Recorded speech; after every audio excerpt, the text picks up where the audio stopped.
Hello, BookTube, and Scott and I are here for our monthly Simak Hey. discussion. And this time this is a poor copy, but A Choice of Gods, Yeah. published in 1972.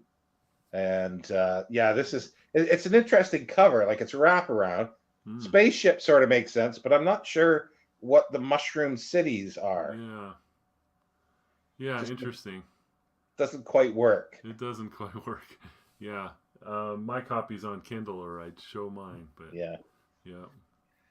Yeah, there's many covers, but yeah, this one is I think it's the only one that I have because the hardcover is a bit strange. It's got a robot on basically the robot's wearing rollerblades or something like that, roller skates. As they do. I Yeah, mean. I mean, come on. it's Yeah. it's a really weird one, and there's Mhm. a few of his that are like that for Oh, some reason. yeah. But Very good. uh, Very good. Yeah, it was I really enjoyed it. I really Me enjoyed it. too. Yeah. It's in his usual stomping grounds as well. Hmm. Yeah. Wisconsin. And this was written. We were looking this up right before. It was written, 1972. Yeah, So his other two, which what I would call really thoughtful philosophical books, right? City was written in 52, and then Way Station in 63, yeah, and then this one in 72. And then they're really all connected in his, the ideas that he's exploring. And it's like he's doubling down on these. He's like, yeah, these are proven true, as I move forward. So he kept going on it. Yeah. yeah. Did you want to sort of go through the? Yeah, I mean, the plot is, I don't know. I mean, there's not a ton of plot, I would say. I think it's mostly thoughtful. Yeah, But at the opening of the book, most of humanity has disappeared. It's been a long time since that occurred, and you've got the people that are left, which, if I remember right, is in the hundreds. There I can't remember the number, but there's hundreds of people that are left here on Earth, and they're living a very long time. yeah, And we've got some robots as well. yeah. Lots of robots, and he likes wild robots as well because he describes wild robots. The wild robots, yeah. So from there, it's really a mystery. Where did all the humans go? They still don't know for sure at the beginning of the book, and how they're living on this planet now that there's almost nobody there. What are the robots doing? And then we get some alien involvement, and basically the return of the rest of the people, or the imminent return of them anyway. And that's pretty much the plot, but really it's them running around having conversations. Yeah, and Mm-hmm. goes right back to his sort of technology versus almost evolution of the human species. Mm-hmm. Do you need technology to move forward? Yeah. And that's a question. And it's like because the vast majority of humans, as we find out in the story, is they were transposed onto two planets near the galactic core, and they continued to advance technologically. Yeah. Well, everybody else on Earth that were at a party, and then some native North Americans and some itinerant workers in California, didn't. They left technology behind, and Mm-hmm. other than the robots, like I mean, like they didn't leave it behind. That's the one thing that people do, I think, misconstrue with Simak. He's not anti-technology per se. It's he's concerned, I think, about how it affects if it becomes the driving force to move forward, rather Yeah. than and the talking and internalizing and the philosophical aspects, and then that's how they develop these powers. They're able to do telepathy. It takes almost 10,000 years, Mm-hmm. but they can transport themselves anywhere in the galaxy or the universe, possibly, but at least in the galaxy, they Yeah. don't need chips. They Right. can do it Yeah. themselves. Yeah. It's interesting. So, like in City, everybody left the cities. later on they left the Earth, but they originally they left the cities, and Simak or characters in the novel were saying like, well, nuclear weapons make no sense now because there's no target, right? We've spread out, so if you throw a nuclear weapon somewhere, you're going to blow up a few people, but you haven't accomplished anything, right? So it becomes, it's just kind of diffusing that whole situation or the whole possibility. And then here, like you said, I have a highlight over here is where I have my Kindle app up, but I think he had the Native American is in his red cloud. Yeah. He said, a machine does something to a man. It brutalizes him. It serves as a buffer between himself and his environment, and he is the worst for it. It arouses an opportunistic instinct and makes possible a greed that makes a man inhuman. So it's exactly, you just said that exactly, right? So he says two things there, right? So the machine is separating people from nature. And then he says, and how it makes them do things after, right? It arouses an opportunistic instinct, right? Which is, now that I have this technology or this machine, I can exploit it to make money, or I can use it and to maximize profits or something like that. He talks about this kind of stuff throughout, but this idea that the machine gives them the opportunity for what he calls a greed that makes man inhuman. And the thing with City as well is that I think sort of Simak gave up on the possibility of humans coming to that conclusion. He got rid of the humans so the dogs can come to that conclusion. Right. And then almost in Way Station, he's leaning towards back to humanity doing that with Enoch. Mm-hmm. And then in this one, it is humans or some of humans that have achieved that. Yeah, exactly. And so he's using the Native American population and this sparse human population who is moving forward without the need for a lot of the societal stuff that we have today because we have so many people, right? So now, you can have as much land as you want. You can do whatever you want. There's no need for a lot of the societal structure that we have. And I remember in City, they were actually able to be self-sustaining on everybody's plot because how they grew food and everything like that it was like individual at that point because of that technology had progressed in a way where, well, I can just do it at home and everything I need I can grow.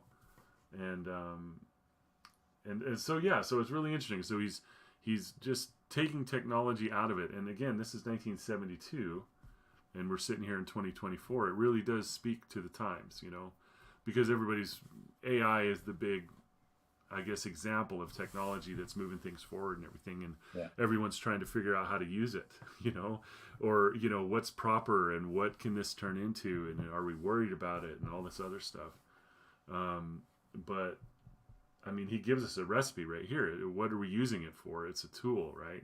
If you're using it as a tool, like right now, AI is, at least ChatGPT and things. These are just smart search engines, right? That when you ask it a question, it's using the knowledge that it has or the data that it has to present to you in a really appealing way the answers to what you're asking for. But it's still, I could get the same thing by digging in Google, and it may take a while to get what it gives me, but it just does it in a much quicker fashion, But so the question is, what do we use it for?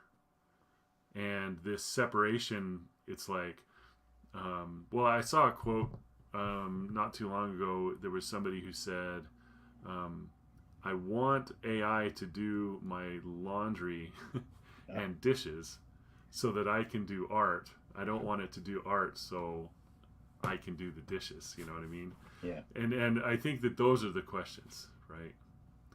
I think those are the questions. What is it separating us from? What are we using it to replace? Is it we should be asking this about everything anyway. Yeah. But is this a tool that is actually adding value, Yeah, because like the humans in the Choice of Gods, they when they are traveling, they don't seem to, like you say, they have no possessions really either, because like there's the story of the guy bringing back the seeds of the singing trees, Mm-hmm. and he wrapped the seeds or the seedlings in his clothes. So he winds up back home there on Earth naked, because he has no other clothes, and they got Mm-hmm. to get, they got to get him some clothes, Yeah, yeah. because it's not important, it's Mm-hmm. it's more of, and that's where, like, well, the sort of plot goes that because these humans that were left on Earth, they're able to go out into the universe or the galaxy, and there's only a couple, like there's a husband and wife that have stayed basically at Webster House, Mm-hmm. isn't it? It's Webster Yeah, House in it many is. ways, It sure or is. Yeah, Enoch's, yeah. cabin. So very similar. Yep. So they stayed there, and then there's the native Indians that had stayed and are just doing their usual thing, with moving for the seasons. But there's the robots, but there's not many at this point, humans left on the Earth, and then a brother comes back who, because they've sort of touched a intelligence in Mm. the center of the The galaxy. principle. Yeah. Yeah, and Mm-hmm. he tried to get to it, but it was like there was a force almost keeping them out. But that's where he finds what's happened to the rest of humanity. They're on planets near that, but they don't sense it. Mm-hmm. But the humans there have found out that the humans left on Earth are able to travel without ships. So they want this. They want this technology. They Absolutely. think of it as a technological advancement. Right. Right.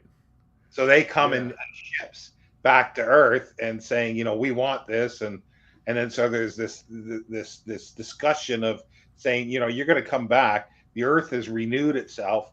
You're gonna, there's still stuff here. You're going to destroy it again. Mm-hmm. You don't need these kind of things, and, Right. and and we can't teach you, we can't sell you the technology to move yourself through the galaxy. It's, you need to get rid of technology and spend 5,000 years meditating in a sense Yeah. before you can actually do this. Yeah. How They don't interesting. they don't Mm-hmm. understand it. They just don't understand it. Right. Right. Yeah. It's interesting. Yeah, and he talks about economic systems too. Really railing on greed and things like that. Um, there was something, and it's like he's just saying, this is just what humans do, and they're gonna get to this point anyway. Yeah. And here we've figured out how to live without it. We don't have that here, and you guys are gonna bring it back, right?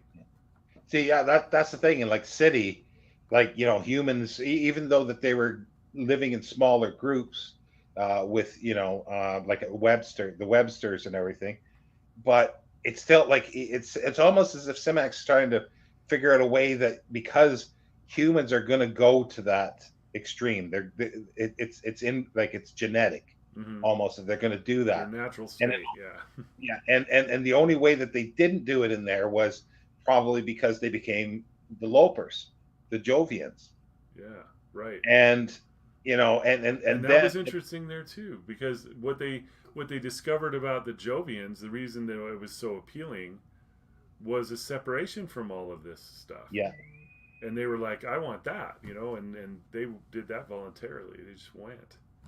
How interesting. Yeah. yeah, and then yeah, and the thing is, but you see, humans as a human, I think he decided at that point was a dead end, but they had to change into the Lopers, Mm-hmm. to do this, and then so therefore the dogs became surrogate, in a sense, humans, I think, that allowed him to give characteristics which he wished were part of humans, and then he's working this through, as you say, with Waystation, and then Choice of Gods, he decides to, because it's again, when humans are together in a large group, it's almost like he doesn't use the mob mentality, but it's like they're going to be going in a certain direction.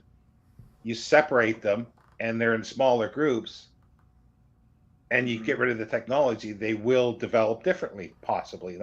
Yeah. That's what he's Yeah, and I postulating. guess that's the question, isn't it? If we had it to do over, like if there was some reset, would we come up with the same answers as we grew past it? You know, if there is the apocalypse and then those that are left move forward, are we just going to replace it with the same thing and have our wars and all that stuff?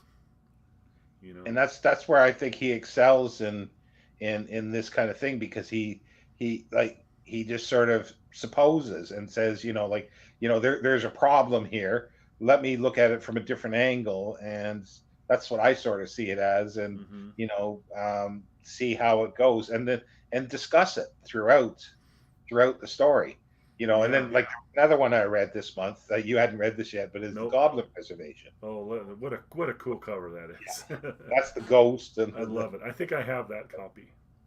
but Mm-hmm. this doesn't really have the philosophical stuff in it. It's just a fun book. This is one that isn't, in Mm-hmm. that way. Well, it is, but it's very subtle. Like, there's no big discussions for that, so that's a little different. Yeah. So he doesn't do it in every book. That's the one thing, because as we know in Enchanted, no, yeah, Enchanted Pilgrimage, he Mm-hmm. didn't do it. There was a little bit of it, Yeah, there was a little bit in there. yeah, Mm-hmm. but not as heavy as these books, as these Yeah. three. Uh, and It the was other very thing that very interesting too. This the idea of religion as well, oh yeah, yeah, because he um, the guy who went to visit the other planet reported back that there were no churches there, and he was talking to Hezekiah. Hezekiah is a robot, and the robots are the ones on left on the earth that are looking into Christianity. They're the ones that are going to the church that's left and looking at that. And there was a quote, I could probably find it, but it was like they felt that humanity had not gone far enough down that road. And these were the robots that were thinking this. And ultimately, the very last line of the book um, showed that, or Simak was, uh, I guess he was showing, I'm saying showing, but it's in the novel, right? But he yeah. was basically saying that the robots' minds became closed through religion and they weren't open to what the actual truth was. And it was the So robots that weren't, right? yeah, so And there's a so I dual. assume that he's saying there is like that's a path that's going to end there no matter what as well.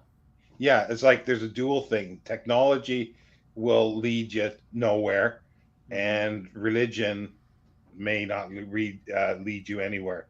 Mm-hmm. Except he clearly states that, I think, with the technology, but with the religion, and I use that in quotation marks, is because of the other robots that were building their supercomputer or super robot that is in communication with the principle, The this principle, right? entity, this intelligence, this being at the Mm-hmm. center of the galaxy. Godlike thing. Yeah, Yep. so they're have become almost religious as well, but in a different way because of this. Mm-hmm. And they find out that that principle was the reason that the humans were transposed somewhere else. It's an experiment, basically. Yeah. And the people that were left on the earth were like a control, Yeah. right, for this experiment, right? They were And, part of the and, experiment, but these were the ones that they left as is. And and think of it this way: it's an experiment in the book. Simak is the intelligence. yes, He's writing an and experiment. he's experimenting. Yeah, how cool! And thus the title, right? A choice of gods. Yeah, Yeah, but I love that that meta thing where Simak is the god of this book, right? yeah. That's But, awesome. but I love that thought. That's but I really do cool. love the final thing, because like after the Hezekiah and like four robots that are doing the religious in the Abbey thing, Mm-hmm. Yeah, and they they're in the find out about the monastery. intelligence, the Mm-hmm. principle, and the very last thing, he's sitting there thinking, you know, that he's revolting against this thought of this principle and everything else. And I love it. It's just, and he's thinking God must be forever a kindly old, in quotation and in brackets, human Mm-hmm. gentleman with a long white flowing beard. Yeah. You know, he's his as a robot, his mind has become closed, and it Mm-hmm. only sees that. Yeah, and It only it's sees that. fascinating, because I was thinking about that last line. As a religious guy myself, um, I we certainly don't believe that's what God is. God is not a kindly old human gentleman with a long white flowing beard, right? And I'm assuming that Simak knows that that's not what Christianity believes. Yeah. And so as I think about that, it's almost, have they are they worshiping humans, or because humans created them? But you see, Yeah, I their know it. technology Yeah, that has created right. that has gone down this path. Yeah, So it's a again, it's it's a it's a it's a big old knot right here. yeah, I have so many thoughts about this, but it's not something I've untied, and that's I appreciate it a lot about the book. I think that it's great, because again, it sticks with me and makes me think about stuff. But I had to think that, here, like, the robots were created by humans, and the robots are exploring this human religion, and they're saying that God must forever be a kindly human yeah, person with a beard. And I was like, okay, so does their creator is humanity? yeah, The robots creator is humanity. And yeah, and what he was doing in that sentence, he was actually, shaking the ideas that had come forward, or the truths that had come forward about the principle, which yeah. was this godlike thing that was doing this manipulation. And it is never fully explained either. It's just, we know it has these attributes, right? Yeah. But we But don't you, know what it is. Just like, yeah, Christians say we don't know what God is, right? And then, he says, as he asked himself that question, he could no longer hide from the thing he had been hiding from, the thought he had tried to keep himself from facing by thinking about the alien and its soul, and that's the principle, right? yeah. No, he shouted at himself and said in terror, no, it can't be so. There can be nothing to it. It's sacrilege to even think of it. And that's the piece that's like, okay, he's not going to accept the truth now, because he's locked in something that, he sees as contradictory. Yeah, because he is using obviously the human aspect of religion and God, but the other robots who are connected with the principle don't see it. I don't think as a God. They see it as just a better robot, a more Yeah. intelligent robot. Mm-hmm. You Right. know, so Yeah. they're Which it they're could seeing be, right? they're seeing it more like humans Mm-hmm. are seeing religion and God, Yeah. rather than the Hezekiah, who's a robot thinking the human God. Right. It's just, yeah. It's It's just fascinating. yeah, Who created who, right? it's Yeah. It's like this layers upon layers. You can imagine a universe in which, you know, well, it's kind of, did you ever read David Brin? I think he's kind of later for you. You yeah, like stuff earlier than that, but he kind of came up in the 80s.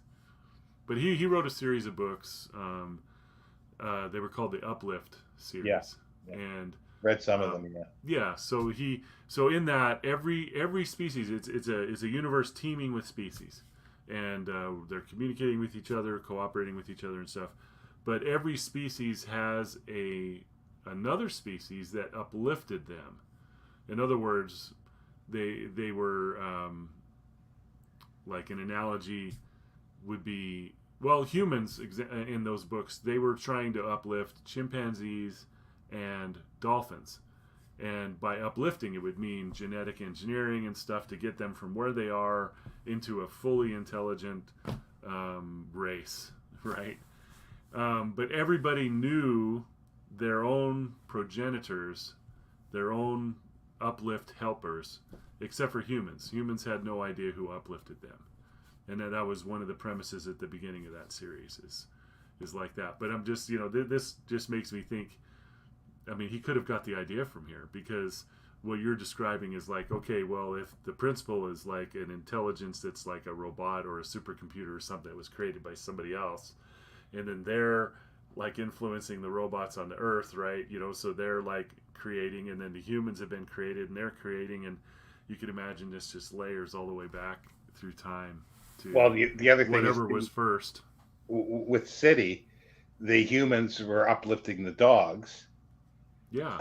However, the dogs, like a lot of humans, thinking of God, Mm-hmm. they don't believe in God. They don't believe that that happened. The dogs, as you know in the thing, there's some of them are thinking that no, it can't. Humans. What are these things? Yeah. You know, Right. they- they're Yeah. It questioning. was so long that they were like, they don't even know Yeah, anymore. they're questioning things. So again, it's another layer. Yeah, that's right. Fascinating. Yeah, it gives this real impression of just ancientness. This really old. We came from a long time ago, and we're moving forward into a long time from now. You know. Yeah, because it's yeah, like you were saying though, it's just like with the principle, like you could conceivably see, like you say, the principle creates the humans, who Mm-hmm. then creates the robots, who then contacts back. It's Yeah. it's like they're going to be the link to it, but the Right. humans have forgotten or don't know their Uh, connection, but they got this maybe genetic memory of this yeah. god. And then there's part of, because there's free will, Mm-hmm. that some of the robots don't follow this. Mm-hmm. This is one of the greatest things about science fiction. I mean, here's Simak doing this in the 50s, 60s, 70s.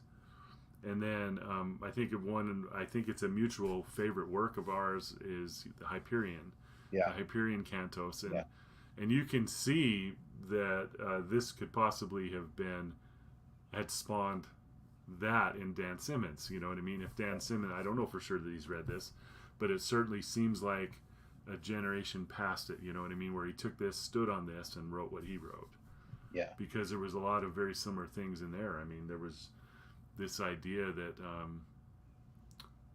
the Christian idea of eternity is it's outside time and space, right? So it can be, once you get there, time and space actually don't mean, it's elsewhere that's happening, right? Which means you could touch eternity from any time to any time or whatever.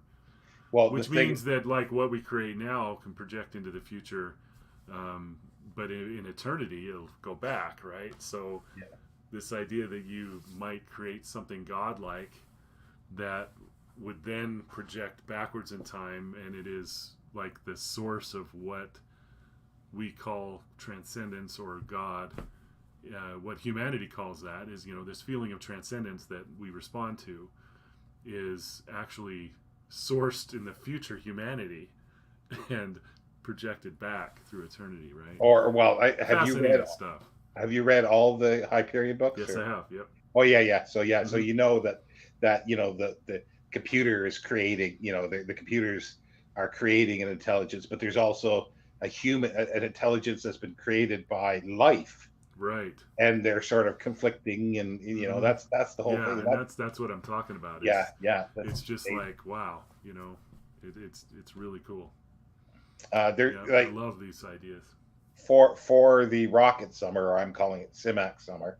I read all the 1930s stories that Simak wrote, Oh, and the nice. very first one was a time travel story, World of the Red Sun. So it's very Mm. much like H.G. Wells, sort of. Was that the first one he wrote or published? No, it's the Oh. first published one.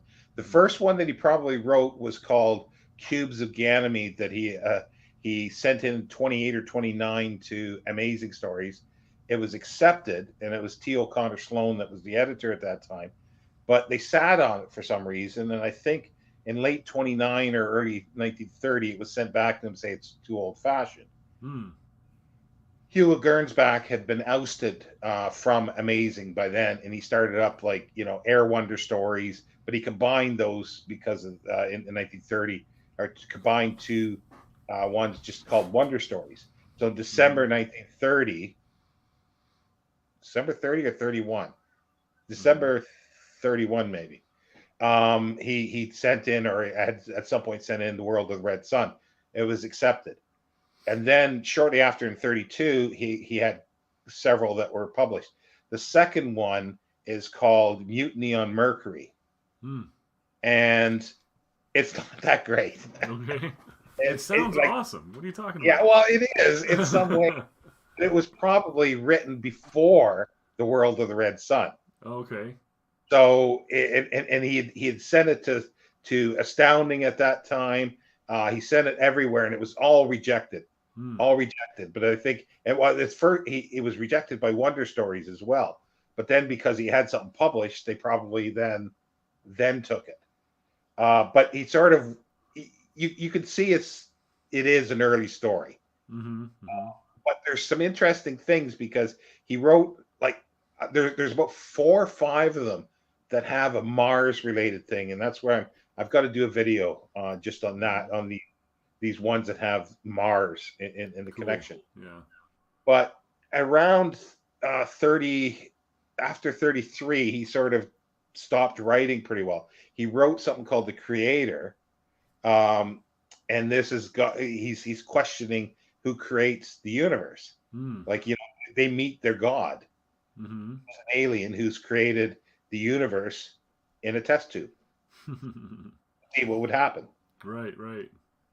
But there's a lot of things that are interesting because he uses not the plot, but part of the structure of how, well, the two people that create this, like from The World of the Red Sun. So he's borrowing already from his first published story. But then he also, like, the way that these people travel is like there's one that's creating a almost like a time machine type thing. Mm-hmm. Um, but then the other one's doing psychological stuff that they can actually he can see, like, dream see a place, but then with the technology they're able to actually transport themselves there, so Mm. they're not physically going there like on a spaceship. So this is his first time that he's got people moving throughout the galaxy without spaceships, Mm. being Wow. beamed there Uh huh. somehow. And he comes back to this so often. Very cool. I And love that. yeah, So, at what point in his career does Campbell come in?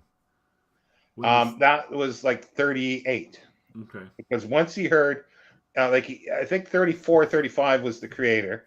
That Mm-hmm. was the last story that he wrote. He gave it to, I forget the editor's name that started up Marvel Tales, Mm. and he gave it because he says he didn't write it to be published, but he wrote it because he had felt the urge, I guess, to do this. But then when he heard Campbell was hired in 37, late 37, to be editor, he thought he can write science fiction for him because Campbell wanted individuals and like more personal stories, like rather than grandiose, science, Hmm. super science stuff, Mm-hmm. and delving inward rather sometimes than outward so much. Very cool. Yeah. So one of his first ones is called Rule 18, and it's a American football match between Earth and Mars. Uh, Awesome. but he goes back in time, or he does some time travel and collects the best players to create this dream team. Oh, that's great. I And got the to read Rule that. 18 is kind Yeah. of neat. Is Rule 18 for this is that if you play for Mars, you've got to give your lineage back 10 generations that you're Martian. And if you for humans, you got to Wow, give 10 generations back for that. that's amazing. Did the Martians have any attributes that the humans didn't? I assume were they humans that lived on Mars? They're Okay. like in the stories, because yeah, like in this case, I think they're humans. Mm-hmm. But you see, on other ones that they're like in the very first story, Mutiny on Mercury, Mm-hmm. um, humans have enslaved the Martians, which are a different alien species, and the Selenites, the Hmm. Moon Men. So they're Cool. different, but Wow. but Martians show up. Like there's reunion on Ganymede where there was a war between Mars and Earth, and it's a veteran Hmm. of the Ganymede battle, and there's a Martian there, but they seem to be human, so he doesn't go into details. So Oh, I love at it. one point he has them as an alien, and then at another point they seem to be just humans Hmm. that live on Mars, that have been living on Mars. That's cool. I'm wearing a Cubs shirt here, Chicago Cubs. Just so it had the Cubs won the World Series at any point between now and this future. Hopefully several. But no, it's just It's it's awesome. I love that idea. it's interesting to see these sort of parallel. Especially, I like this thing of him starting out so soon with people not needing a spaceship to travel through space. Mm, They yeah. use their minds or project themselves. Like even Way Station, they're being projected. They're being beamed somewhere, Hmm. and that's what, like I sort of said, Goblin Reservation, in a sense, is potentially the future of Way Station Hmm. in Fascinating. some ways. I'm gonna get that read. Yeah. It's more lighthearted, but you see so many things because that's how they travel through space. Hmm. Like Yeah. or the most travel through space that way. Hmm. Wow. That's great. Yeah, I love it. Yeah, discovering all this in his short fiction is Yeah, fantastic. and this Yeah. is the thing, like the things that even we were talking about here with connecting these stories. I've read now most of what's been written about Simak, and none of this stuff has really been touched on. How interesting. What did And I'm they? seeing so many things like Yeah. reading his early fiction that hasn't been touched on either. Yeah. I wanted to look up some reviews, some contemporary reviews of this book. Yeah, I Did you was run doing across that. I any of haven't those? looked up any. Yeah, I was just curious what they were saying. About Simak. Way Station. I mean, Way Station shows up on best of lists all the Yeah, time. Top 100 books in science fiction. Often it's included. But you don't hear City. Sometimes it's City or Way Station, right? But yeah, this is a book that you don't hear about. But it's definitely a further working of all the ideas in the previous two. yeah. And Yeah, and like I did look on Goodreads, I think, and that's not the best place to look for actual good review, yeah, because mostly what I found was people saying it was great, or mm-hmm. they're saying oh, he just goes on too much about this and Yeah, against technology, which is stupid. You can't yeah, be against technology, and it's like clearly you've missed the point. mm-hmm. you know, Right, you right. clearly missed the point of the book. Yeah, yeah. Like you said, you nailed it by saying it's what technology does to humans. It's up to us to not allow that, right? What we do with technology is the issue, and you can see that. I mean, people have trouble of all kinds with technology. All kinds of addiction to various different things Yeah, that are offered through it, and all that kind of stuff. So, yeah, I mean, it's just a question of having it. If it's a tool, then that's the right use. As soon as you let it be, it's like, well, you think about Jack Williamson, right? Was the humanoids yeah, that yeah, Jack? So in his universe, robots were created, and we program them to protect humanity, and humanity starts to not to have to do various things that they didn't have to do, and eventually, what happens in Williamson's stories is the robots take their programming very literally, and then they start to basically not allow humans to do things. And the next thing you know, they feel imprisoned. The humans feel imprisoned by these protector robots that have now, like, we're not going to let anything happen to you, so stay in your house. And that's what you've programmed us to do. And so that's what we need to avoid, right? You know, that kind of thing where we've given too much of what it is, you know, yeah, what it is we want them to do, or what is actually a tool Yeah, or giving to up this control. replacement of, you know, humanity, right? Yeah, I giving think up that's your why there's so control. much alarm about the art stuff as well, you know, because you know, with all this data, you know, I can go to Chat GPT and ask it to write a short story. I read an article that the science fiction magazines are being inundated by Yeah. AI generated short stories, and um, you know, who knows? We may be reading some now. I don't know. But I've played with Chat GPT once I read that, and yeah, it's quite amazing what it can do. Yeah, like it's like the technology. It's like, you're losing control. You're giving up your control, or being a slave to it. Yeah, That's what. you're giving up. You're Yeah, giving up what the it's like accomplishment gives your life meaning. I mean, yeah, this you know, these things that we strive for, and then we have, you know, something step in and we let it do it, and well, what does that do to our spirit? You know, well, I say that generally, right? it's as simple as this. When you and I were young and you wanted to buy a book, or you wanted a book, it took a long time searching. Like you would write off maybe to a bookseller somewhere. Do you have a catalog? And you get Yeah. a catalog. You get this, and you find something. You got the enjoyment of this. Because you've it's the journey. It's the journey. That's the other thing. It's the journey that matters, not the destination. Hmm. And that is in Simak's stories that are journeys, like even Enchanted Pilgrimage. It's the journey Yeah. that was the important thing, not the destination that they were going to so much. Mm-hmm. Right. But Right. that's part of the thing. But now, like going back to the books thing, if I want a book, I just get online. It's Yeah. there. Mm-hmm. In a few weeks, regardless of where it is in the world, I can have this book. Mm-hmm. And it's sort of like you get the enjoyment of finding it, Mm-hmm. but then it comes, you go, Yeah. nice, put it on the shelf. That's awesome. Yeah. And it's not the same as before, that you'd spend years looking, and you find it in the bookshop. Finally, you're traveling somewhere and you find this book, and immediately you'll devour it because you've been waiting for this so long. Yeah. And what a joy it was. Um, And that's I technology. often wonder now, like, how did I even know about things that I knew about? You know, like, how did I know that Star Trek 2 was going to come out? You know what I mean? Today, you know, it's easy. You know, everything just, I mean, the news flies at you faster than you can sink it in.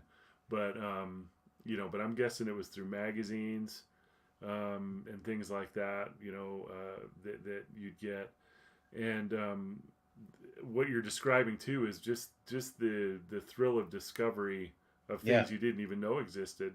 You'd go to the bookstore and find things that, wow, I didn't even know Arthur C. Clarke had a new one coming out. You know what I yeah, mean? But now there's, yeah, all these ways to do that, and and that's an that's interesting technology. point. You know, so we're shortening the journey in all kinds of ways, Yeah, which makes the destination or the exchange of the money quicker, right? yeah, and it's like that's tech. That to me is sort of like an analogy to technology. Hmm. Of what technology can do to a Yeah, person or to humanity, according to Simak. yeah, And I yeah, think there's a lot of truth to it. right. Uh, Yeah, and there's multiple science fiction stories that talk about, you know, um, once we give all these basic functions to machines, um, you know, and technology, eventually the person that really knows how to build a bridge is long gone, mm, and we're a couple generations down the line with no one who's actually ever learned how to do that, because we can just have plans printed by a program that was written by somebody to create the bridge for us, you know, and then we'll go build it off the plans or whatever. But then once that's removed, I mean, I think we're already at a point in society that if the internet was unplugged for any serious length of time, it would be total chaos.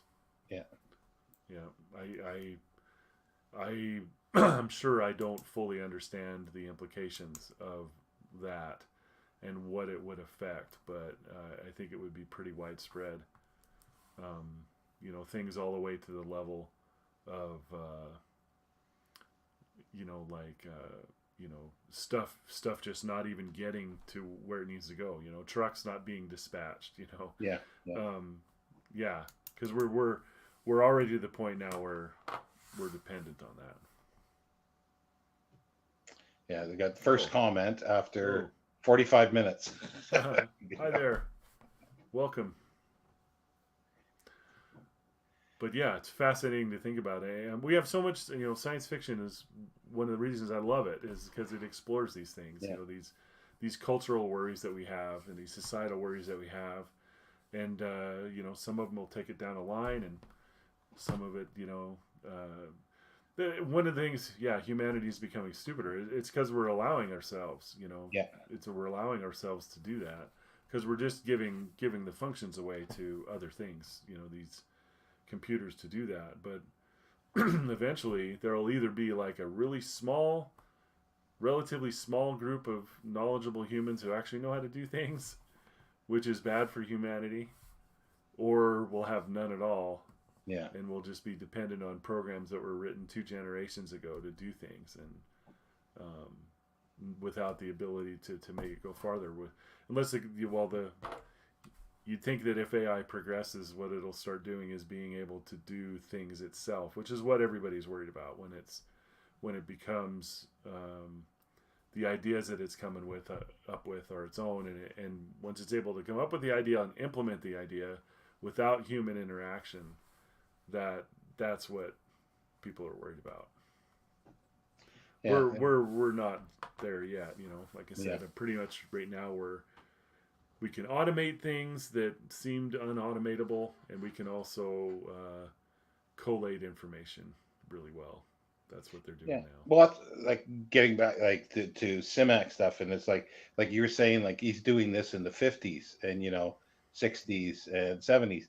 Yeah. There were other writers that were doing this kind of stuff, but it's like it's not like people talk so much about more recent stuff that have dealt with this, and they've forgotten or never knew that Simak was on the scene early on.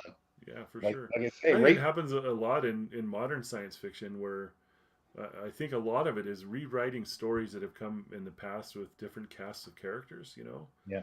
But there's often this happens a lot in mainstream fiction. Like if a mainstream novelist kind of veers off into speculative land in a general fiction novel, often that blows up and becomes super popular, and people are like, "Well, I've never read anything like this," and we're like, "Well, Simak was doing that in 1955," and they're just not aware of it because they've sequestered science fiction into some kind of a substandard literature. You know what I mean?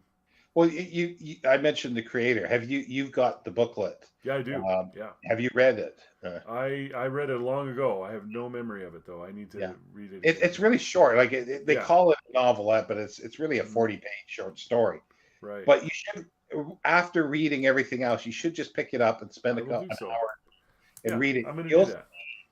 You'll see from 1934 that there's seeds. There's seeds there. That's cool. Yeah, I love that. And the other thing is that I wanted to get to was huddling. Oh my gosh.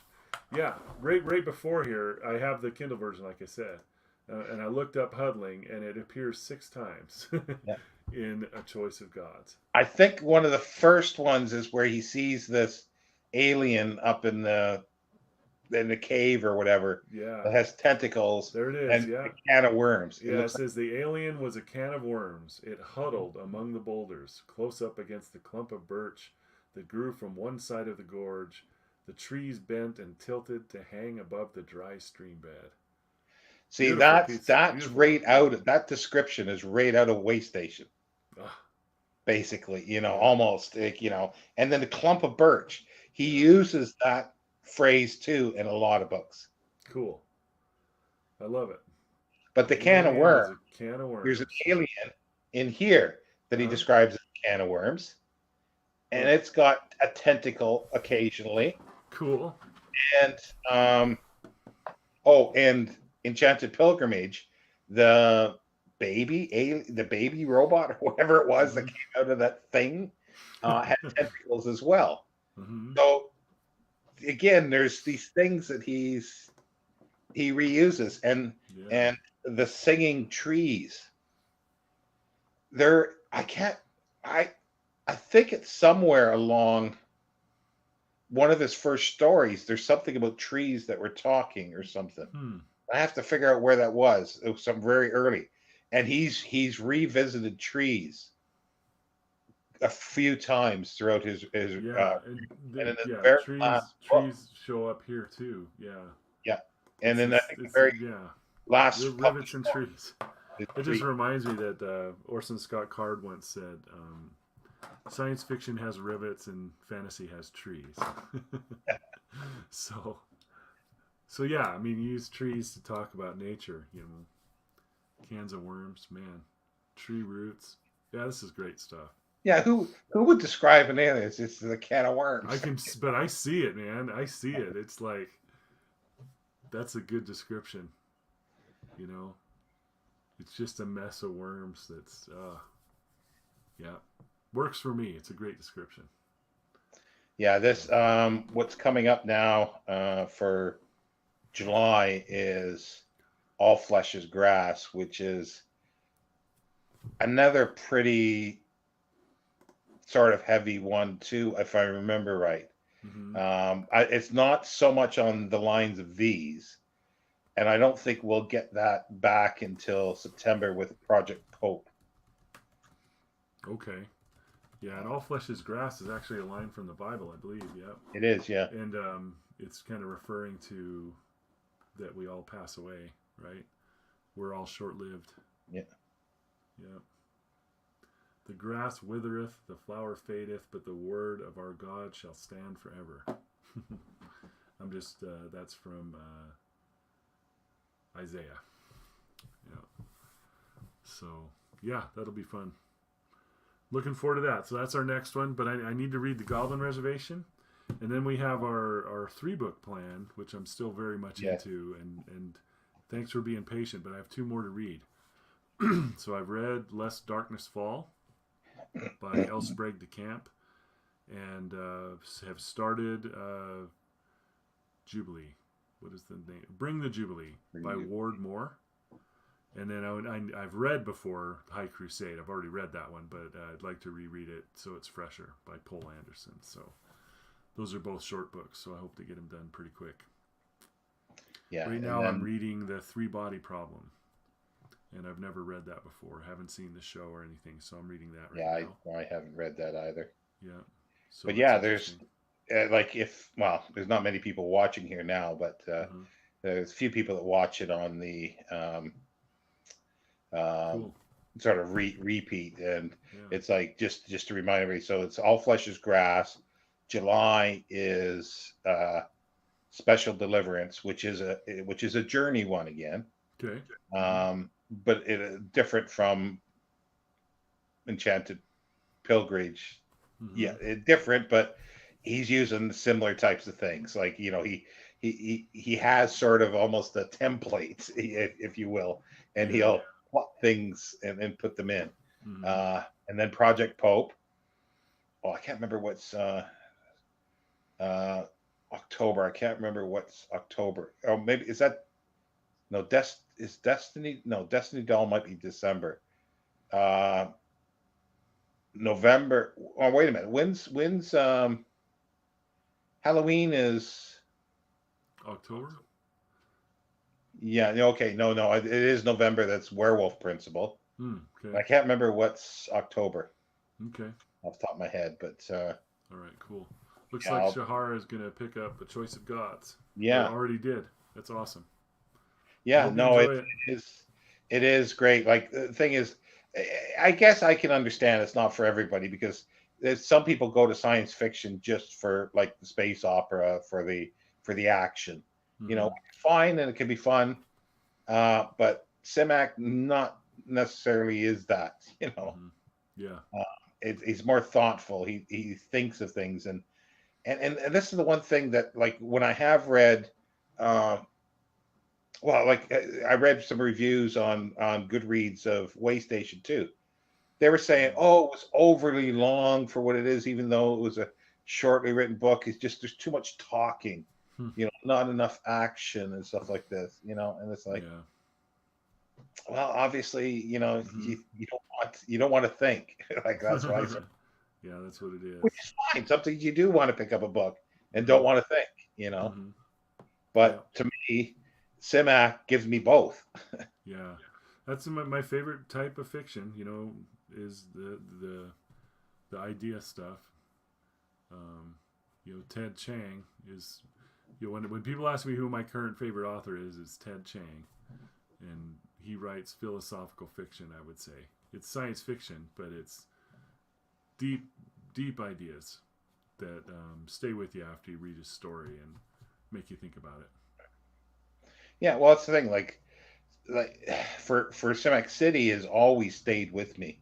Mm-hmm. Like especially like my favorite story from there, I've said it over and over, is Huddling Place, Mm. and that has always stayed with me since I first read it sometime in the '80s. Yeah. And Mm-hmm. his stuff stays with me.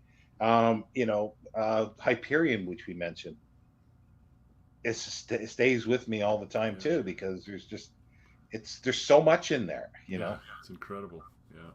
Yeah. It's not, Simak isn't on the level of complexity of any of that in no way, because he didn't write something that long, Mm-hmm. in that complex. But there's a lot of, as you said, there's a lot of ideas that overlap.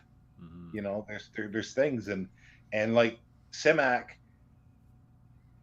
throws things out there. Sometimes he delves into it, and he'll discuss it, but other times he'll throw stuff out there and he doesn't. That's all he does. He just Mm-hmm. throws it out there, and then allows you to Mm-hmm. try to make sense of it. Yeah. Especially like the ending too. It's like with the God, like, okay, what does it really mean? Does it mean that this robot has gone off its, didn't get enough oil and it's not working? What? Excellent. Yeah, Cool. A reread. Hyperion Yeah. and TBR. I'm gonna Such a good reread. book. I'm gonna reread the Cantos next Mm-hmm. year again. Uh, Oh gosh, I'd join you in that too. I need to. Well, the next I have a Dan Simmons on my TBR called The Terror. yeah, Maybe I'll read that in October. yeah. And I read also, that. Carrie and Comfort has. I mean, have you ever read Carrie and Comfort? No, I've only until recently. I'd Mm-hmm. only read the Hyperion Cantos, but then I read the Okay. Terror in March, I guess it was. Yeah, Oh, you read that? Okay, cool. or May. I think it Yeah. was May. Yeah, Did you like it? fabulous. Oh, good. Okay. But yeah, Carrie and Comfort was a horror novel he wrote pretty early in his career, I think. Big fat book. Um, I read. There was a short story that I believe is incorporated into it. It's either like a novella or something. Oh, excellent. Freeman's saying Yeah, Carrying Comfort is remarkable. Good. yeah. That He's one's on my mentioned that list too. many Yeah, times. Yeah, yeah. So those are my next two from Dan Simmons, I think. And then I think I want to read. He has a pair. I think it's called Ilium and yeah. Olympos. Olympus. Yeah, Yeah. yeah. I want to read those. Um, yeah, it just I don't know why I put off. I first read Hyperion in 1990, I think it was, or 91, and then eventually read all the others. So it's been 30. Is that right? Am I right? 30, Hmm. 30 some years Yeah, for that sure. it took me until this. I think, yeah, it was Horror Mayhem that I read this in May. Hmm. It took me to read the Terror. Mm-hmm. Holy cow. And Yeah. it's like now I definitely want to read more. I guess I was a bit afraid that I thought he was so good in in Hyperion that if I read something else, it might not be as good, you know. But this Yeah. definitely was. Oh, that's good. Yeah. So far, everything I've read by Simmons has been something else. He's even like somebody was saying. I think he's even done some sort of detective ones too. I haven't read those. A series, and I'm going like is I don't think there's a genre he hasn't touched. Yeah. Good for him. Yeah. Love it. but yeah, next, like I'm already sort of planning next year, but I knew for a fact that I was going to do. I wanted to reread Hyperion again because I started it while I was moving before I moved, Mm-hmm. and then I think I finished up the last two books while I was here. I think, yeah. Yeah. Cool. And then I figured, well, I'm still going to reread it all again next year. Mm-hmm. I'm also going to do Riverworld by Oh, old by Jose Farmer. Farmer. Yeah. Yeah, I've read To Your Scattered Bodies Go, and I haven't read past that. yeah. See, those are two different fish. Like Mm-hmm. they're both great, but there isn't as much depth in the Farmer. But it's just Yeah, a fun, that's fun cool. story. You know, Tom L.A. Books, Tommaso, Yeah, he recommended to me Jesus on Mars by Philip Jose Farmer. And I I don't think got a I've read that copy. one. I haven't read it yet, but I got a copy of it. Yeah, because it's something that I'd like to actually. He's written so much though. They'd be Mm-hmm. nice to it's because he had the weirdest, I would say, weirdest imagination. Like he would take something and twist it, you know, Yeah, and it just is fabulous. yeah, And also like I don't know if next year because I gotta get to the Giants series by Hogan, James B. Hogan again. Oh yeah, Inherit the I've never Stars. read the final book. I've Oh my never read. gosh, I haven't either. Yeah, Inherit the Stars. Yeah, Yeah, that's cool. that was fabulous. Yeah, Yeah, Inherit the Stars was a big one for me as a teenager. That was a Arthur C. Clarke kind of book. Liked it. yeah. River. Well, I know for sure it'll be River World Mm-hmm. That's cool. Hyperion Cantos You and know what? I've been itching to. You know how we're going through Simak here. I've been itching to relook at Arthur C. Clarke. yeah, I like everything I read by him. It's just been a little while, and I was thinking I might. I've got some ones that I've missed. That I never did read, but I'd like to kind of do a deep dive into Clarke. yeah. I was doing like sadly passing was um, Scott Bryant Mm-hmm. and it, Yeah. Arthur C. Clarke was his favorite writers, and we Mm-hmm. were sort of slowly, occasionally, because I was sort of interested too in rereading his stuff because I like Clarke, but I have a bit of a like not a problem, but it's like I love the story, like Childhood's End, but some of the Mm-hmm. characterization is like Hmm. really, you know, Yeah, he's um, definitely an ideas guy, yeah, but I yeah, sure like it. I love Childhood's End. yeah, Yeah. but I got that one. I read that. Oh, I read 2001, or I've reread these. Mm-hmm. And what's the one on the moon with the dust that A they're Fall of under? Moon Dust. Yeah, that's it. Yeah. Mm-hmm. And again, it was enjoyable. It was really good. But I think Mm-hmm. that's as far as we sort of got, Cool. and then we just never continued Yeah. with that. And Nice. You that's the only have problem. so much time. That is so true. Yeah, That's so true. Well, yeah, I think I've had a lot of trouble with the new stuff. I think I've had a lot of misses with the new stuff. I think I'd like the old stuff better. I mean, generally, but I'm reading the Three Body Problem right now, and I got just in a recent trip, or I went to WesterCon this last weekend. Um, but I just got a couple. I never have read this yet, so I don't know if we'd call that new stuff, but it's 2000s, right? yeah. It's new for me. Yeah, When are copyright you gonna read 2000 that? actually. And then I might. this one has come highly recommended, and it's fairly new, so I picked it up. The Revelation Space. When are you going to read that? Because I should join you with that because I've not Oh, read that'd be it. great. Oh, Yeah, actually, no, I have. maybe next No, month. sorry, I have read that in about 2014 or 15, I think, Okay. because it was something that I wanted to continue reading, and I never did until I read some novellas. Oh yeah. Um, yeah, and I wanted to read through because that has some archaeology in as well. Like Hmm. so. Yeah, that's fun. That's fun. But that's a super good question, Shehar. Yeah. We only have so much time. Yeah, and well, see, Unless the we other learn thing to is, read faster. yeah, but and the other thing is too that I did the Dune in June. Like Aaron wanted to Mm. read that, and I knew that if I read that, I knew I had to read through the rest of them.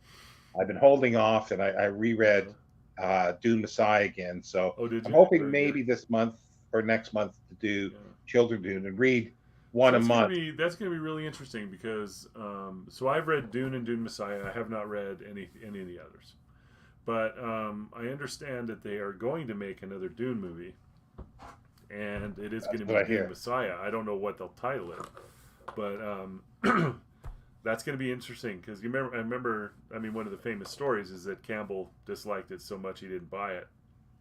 So I think he went to Galaxy magazine. Is that right? Um, didn't it, I think Dune Yeah, Messiah I think was it was in published in Galaxy? Galaxy. Yeah. But anyway, it'll be interesting to see the movie that comes out of this. What is he going to do? The Yeah, filmmaker. Campbell was because he wanted the hero to be sort of no flaws in the hero, Right. Yeah, and it's like Dune is the rise of Paul, and Dune Messiah. I remember people used to do things in his name. He lost control of his yeah, followers, right? So it's kind of the fall of Paul, and I think that Frank Herbert originally had the trilogy in mind, right? When he wrote the three, and then yeah, everything after that were ideas he had later. But yeah. didn't Well, he conceive of it as a trilogy at the beginning? he definitely wanted like Paul to be flawed, Mm-hmm. and and it's not so much about Paul. It's about the danger of following someone, following a Messiah, Yeah, following in the name, and that's what it was. So he had to show that, yeah, and that's what his point is. But yeah, I don't yeah. think I saw an interview with him, with Frank Herbert, and that's exactly what he said.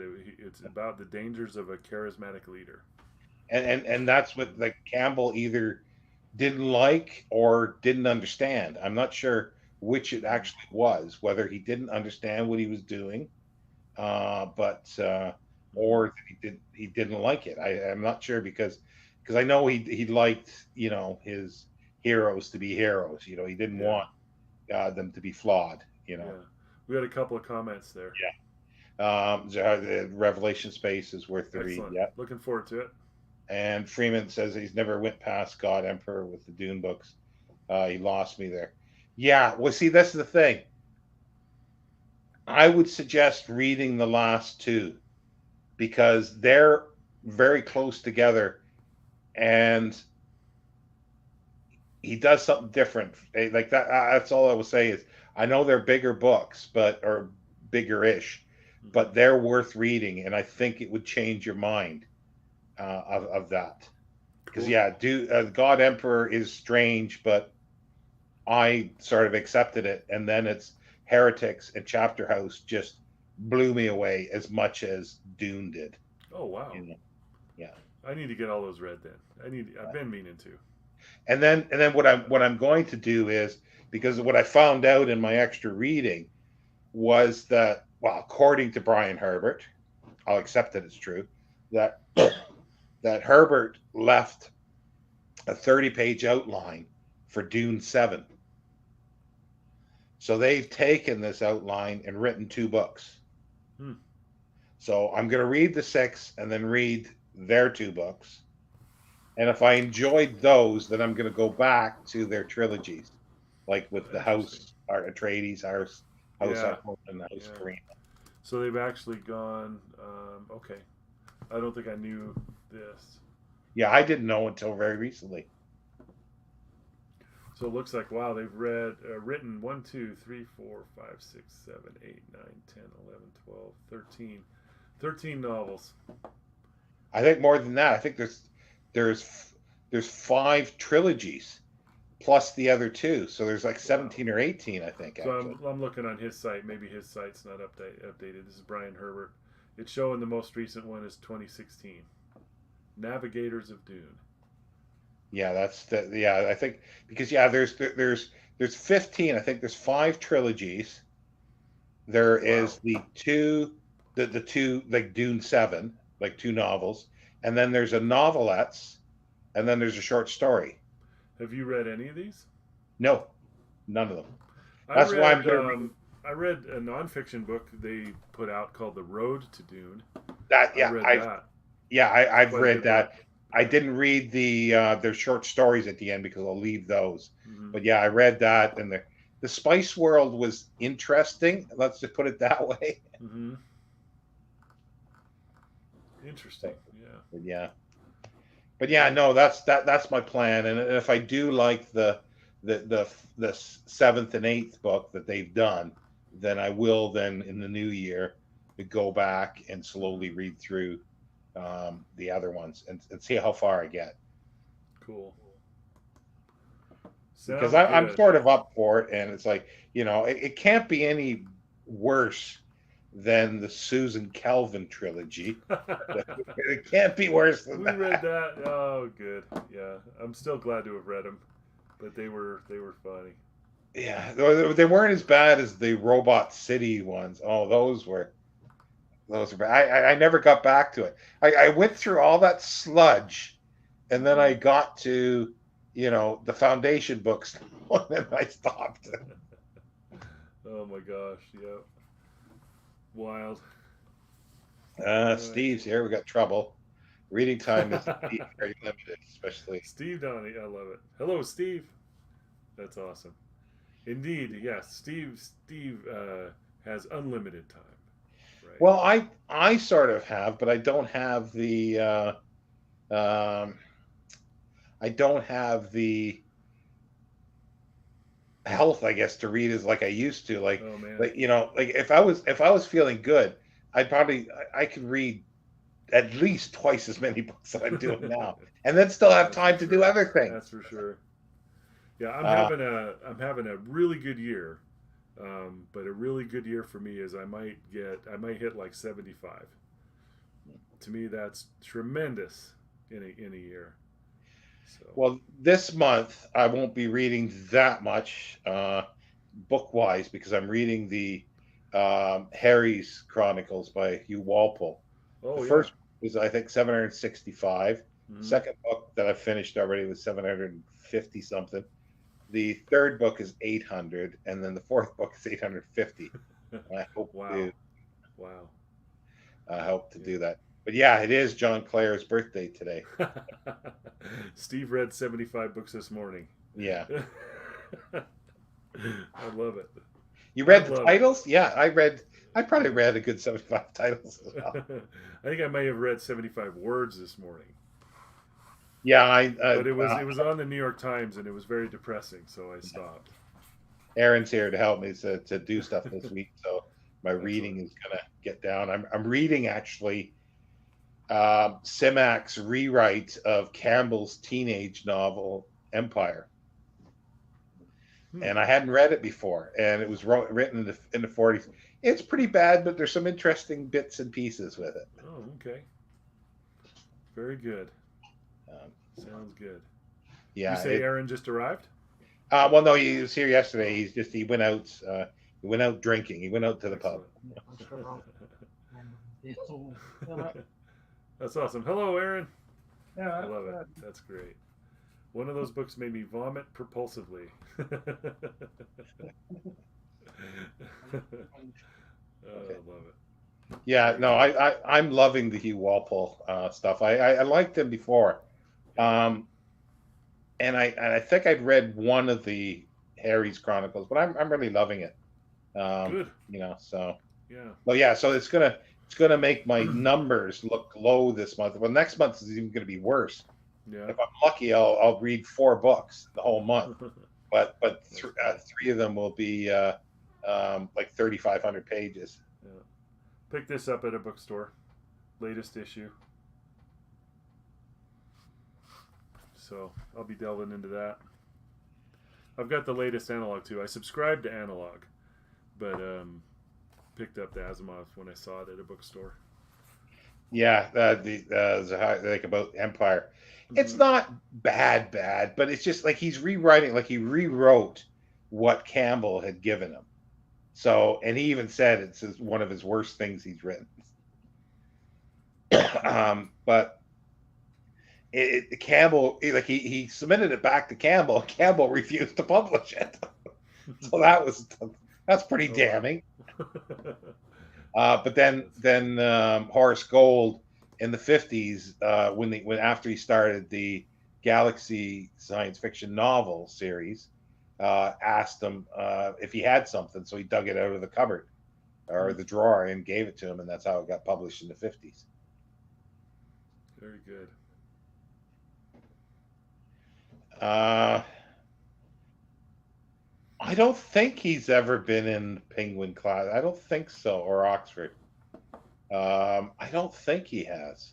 I've never seen Hugh Walpole in there, which is kind of strange because they do Galsworthy, and to me, he's better. He's better than, from what I remember, the Forsyth saga. But then again, it's a long time, so I have to reread the Forsyth saga as well.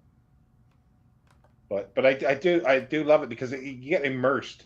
You get immersed into the world that Hugh Walpole's doing. I used to subscribe to my magazines with Amazon, but they cut their magazines. Oh, did they? Okay, I didn't know. Didn't know they did that. Shut her down, huh? Which is kind of strange because there's nothing physical there. It's all electronic. So why, like, they don't have to do anything or much. Yeah. Very good. But all right. yeah. Well, thank So you, Sean. This was fun. I sure yeah. enjoy you. Oh, Steve misses the Amazon magazine service. Yeah. When did they get rid of it? I didn't know they They did. did. That's weird. Donovan Powell are awesome. Rereading. Yeah. Yeah. That's the Asimov robot ones. They're the humorous ones with Donovan and Powell. I like those, but I don't know. Like, I really like the character Susan Calvin, and I was so excited. I don't know if you remember me being really excited to want to read that trilogy. Oh yeah, I do. Yeah, I do remember that. And it's just in we dove. Yeah, and it's just, I don't think I'll ever reread them. I don't think it's just it's just it just was not done well. Sadly. Yeah, sadly. And I sort of thought I should have actually tried to contact the writer and interview him, but after I've did the Hatchet Job videos, they probably oh man. But anyway, thanks everybody that did stop by. Good to see everybody. Yeah, and then we'll, Sean, I'm looking forward to the next one. Yeah, that'll be, well, either if you do Goblin Reservation, then we can do Goblin Reservation first, and then we're just great. I'll catch up. Okay, perfect. Bye everybody. All right, take care all. Bye-bye.